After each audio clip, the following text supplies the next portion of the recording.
Hello friends, मैं हूं संपत कुमार। आज की इस वीडियो में हम लोग बात करेंगे लीगल नोटिस के बारे में। आपको इस वीडियो में लीगल नोटिस के बारे में संपूर्ण जानकारी मिलेगा। मेरा एक सब्सक्राइबर ने हमें कमेंट में पूछा था कि सर सहारा इंडिया को लीगल नोटिस भेजना है तो इसमें किसको पार्टी बनाएंगे और लीगल नोटिस भेजने का क्या आधार है ये बताएं।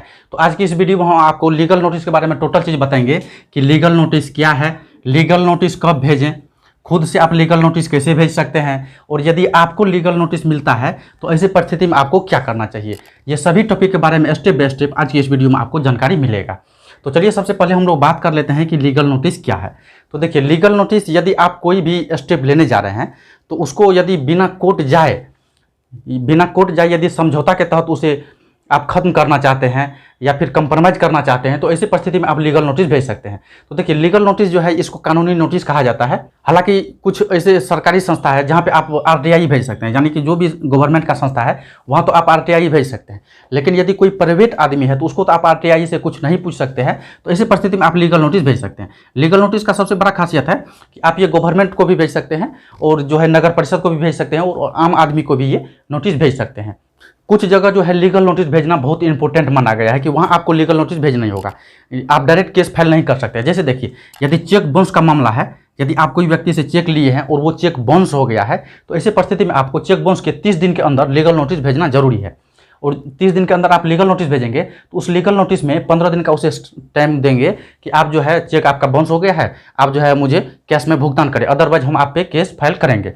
तो यदि आप चेक बाउंस का मामला में लीगल नोटिस भेजेंगे तो हो सकता है वो आपसे समझौता कर ले या फिर कंप्रोमाइज़ करके ये मामला को खत्म कर दे। यदि आप अचानक कोर्ट जाएंगे तो यहाँ खर्च भी होगा, लेकिन यहाँ पे कंपलसरी है कि लीगल नोटिस आपको भेजना ही होगा चेक बाउंस के मामला में। उसी प्रकार यदि आप कोई व्यक्ति के साथ कुछ कॉन्ट्रैक्ट किए हैं और एग्रीमेंट कर दिए हैं, लेकिन एग्रीमेंट में जो बात लिखा गया है, मान लेते हैं आप कोई प्रॉपर्टी खरीदने जा रहे हैं, आपने उसको पैसा का भुगतान कर दिया और एक एग्रीमेंट तैयार कर दिया। एग्रीमेंट में लिखा हुआ है कि रजिस्ट्री कब किया जाएगा, लेकिन वो व्यक्ति जो है रजिस्ट्री नहीं कर रहा है आपको, तो वहाँ आप एक लीगल नोटिस उसे भेज सकते हैं कि आप जो है मतलब 15 दिन के अंदर आप अपना प्रॉपर्टी मुझे रजिस्ट्री करें, मेरे नाम करें, अदरवाइज हम आपके ऊपर जो है कानूनी कार्रवाई करेंगे।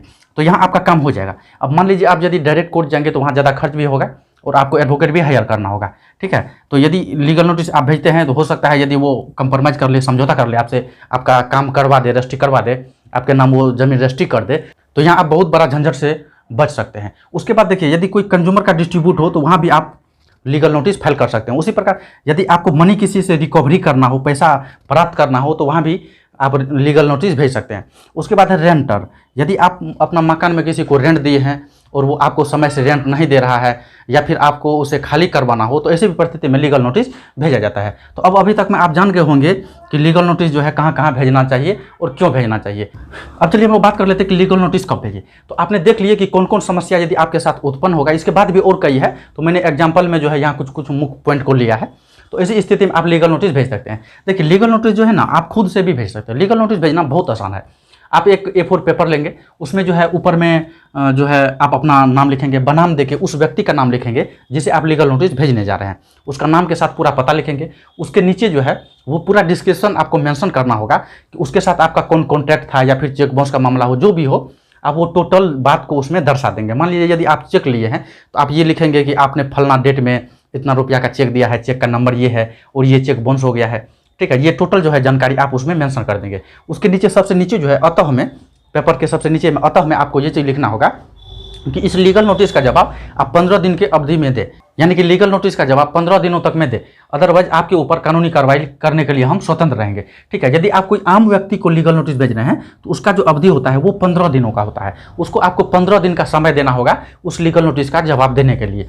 उसी प्रकार यदि आप कोई गवर्नमेंट को लीगल नोटिस भेज रहे हैं तो वहाँ ये ड्यूरेशन जो है 30 दिन भर के हो जाता है, ठीक है। यदि आप नगर परिषद को नोटिस भेज रहे हैं लीगल नोटिस, तो वहाँ जो है आपको 60 दिन टाइम देना होगा, ठीक है। तो अब जान गए होंगे कि आप खुद से भी लीगल नोटिस भेज सकते हैं। देखिए, यदि आपको कागजी प्रक्रिया करने के लिए अच्छा से आता है, लीगली जानकारी है आपको अच्छा से, तो आप जो है आप खुद अपने से लीगल नोटिस इजीली तैयार करके भेज सकते हैं। आपको यहाँ पे ध्यान रखना होगा कि आप जब भी लीगल नोटिस भेज रहे हैं तो आपको रजिस्टर्ड डाक से ही भेजना चाहिए। और यदि आप लीगल नोटिस तैयार कर लिए हैं खुद से तो उसको लीगल नोटिस फाइल करने से पहले, यानी कि पोस्ट ऑफिस में भेजने से पहले, आपको उसको एक छाया प्रति करवा के अपने पास सुरक्षित रख लेना चाहिए।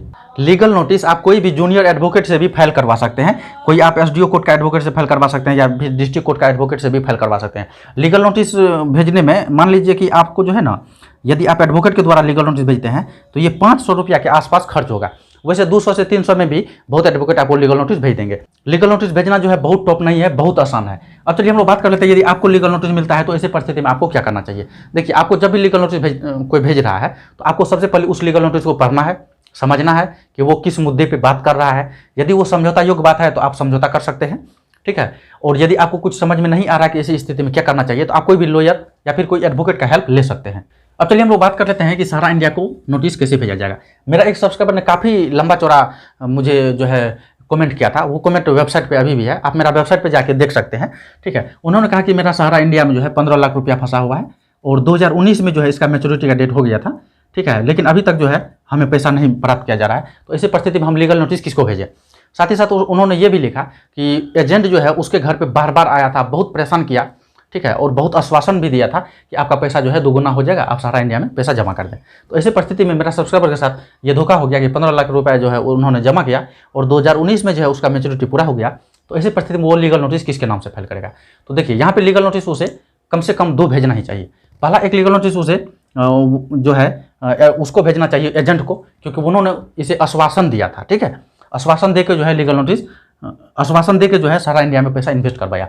तो एक लीगल नोटिस जो है अपना एजेंट को वो भेजे और दूसरा लीगल नोटिस जो है जिस सहारा इंडिया का कार्यालय में वो अपना पैसा जमा किया था उस सहारा इंडिया कार्यालय के मैनेजर जो है उसके नाम से लीगल नोटिस उसे फाइल करना चाहिए।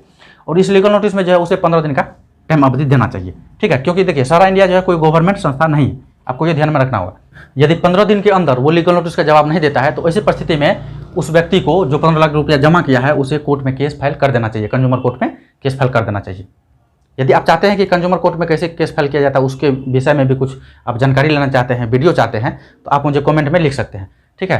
तो आप समझ गए होंगे लीगल नोटिस के बारे में, सभी प्रोसेस के बारे में। फिर भी यदि आपको कुछ समस्या आ रहा है तो आप नीचे कमेंट करके पूछ सकते हैं।